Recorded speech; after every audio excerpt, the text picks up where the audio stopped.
Hi நண்பா நண்பி, இன்றைக்கி நம்ம சேனலில் என்ன வீடியோ பார்க்க போகிறோம் பார்த்தீங்கன்னா, எங்கள் அம்மா ஒரு அழகான ஒரு குருமா குழம்பு வைக்கிறேன் அப்படின்னு சொல்லிட்டு என்ன வாமா கொஞ்சம் வீடியோ எடுமா அப்படின்னு கூப்பிட்டாங்க. சரி ஓகே போகலாம் அப்படின்னு சொல்லிட்டு நானும் கிச்சனில் போனால் பார்த்தா மரச்செக்கு எண்ணெய், அதாவது நாங்களே வீட்டில் மரச்செக்கு போட்டு நாங்களே எங்கள் மரச்செக்கில் ஆடின சுத்தமான மரச்செக்கு கடலை எண்ணெய். ஓகேங்களா, வேணுன்றவங்க எனக்கு காண்டாக்ட் பண்ணலாம். காண்டாக்ட் டீடைல்ஸ் டிஸ்கிரிப்ஷன் கொடுக்குறேன். ஓகே, நம்ம ஸ்ட்ரெயிட்டாக வீடியோக்குள்ளே போயிடலாம். இப்போது எண்ணெய் காஞ்சதுக்கப்புறம் என்ன பண்ணாங்கன்னு பார்த்தீங்கன்னா, அந்த பட்டை கிராம்பெல்லாம் போட்டாங்க. அப்புறம் வெங்காயம் போட்டு நல்லா வதக்க ஆரம்பிச்சிட்டாங்க. அடுத்து பார்த்திங்கன்னா பச்சை மிளகா போடுப்பா போடு போடு போடு போட்டு இஞ்சி பூண்டு போட்டு நல்லா வதக்க ஆரம்பிச்சிட்டாங்க. நெக்ஸ்ட்டு பார்த்திங்கன்னா கட் பண்ண தக்காளி கொஞ்சம், அரைச்ச தக்காளி கொஞ்சம் எல்லாத்தையும் ஊற்றி நல்லா கலக்கிறாங்க. கடைசியில் வயிறு தான் கலக்க போதா என்னன்னு எனக்கே தெரியல. கொஞ்சம் மஞ்சள் தூள் போட்டாங்க, அதையும் போட்டு நல்லா கலந்துட்டாங்க.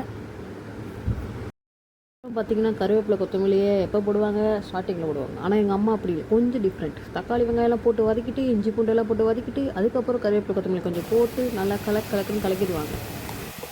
சரிண்ணா, இது போட்டு நல்லா கலந்ததுக்கப்புறம் இப்போ தான் மெயின் இன்க்ரீடியண்ட்டு ஒரு ஆச்சி மிளகாய்த்தூள், ஆச்சி கரம் மசாலா, ஆச்சி தனியாத்தூள். இது எல்லாத்தையும் போட்டு இது எல்லாத்தையும் என்ன தான் போட்டாலுமே நம்ம வீட்டில் இருக்கிற குழம்பு மிளகாய்த்தூள் போட்டால் தாங்க அதுக்கு டேஸ்ட்டே. அது ஒரு ஸ்பூனை போட்டு நல்லா கலந்து விட்டுட்டு அதுக்கப்புறம் என்ன பண்ணுறாங்கன்னு பார்த்தீங்கன்னா, நமக்கு தேவையான அளவு தண்ணின்னு தானே சொல்லுவோம்னு நினச்சிங்க. தண்ணி கிடையாதுங்க, தேங்காவை அரைச்சி வச்சுருக்காங்க.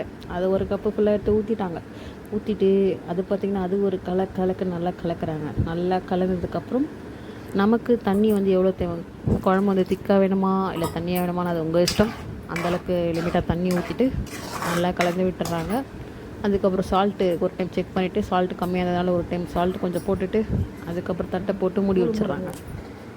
அதுக்கப்புறம் என்ன, குழம்பு நல்லா கொதி வந்ததும் கொத்தமல்லி தலையை தூவி இறக்குனா குழம்பு ரெடி. குழம்பு பேர் என்னன்னு கேட்டேன். எங்கள் அம்மா அதுக்கு என்ன சொல்கிறாங்க, நீ வைக்கிறதாம்மா குழம்பு பேர், வச்சுட்டு போமா அப்படின்ட்டாங்க ஒரே வார்த்தையாக. பாய்.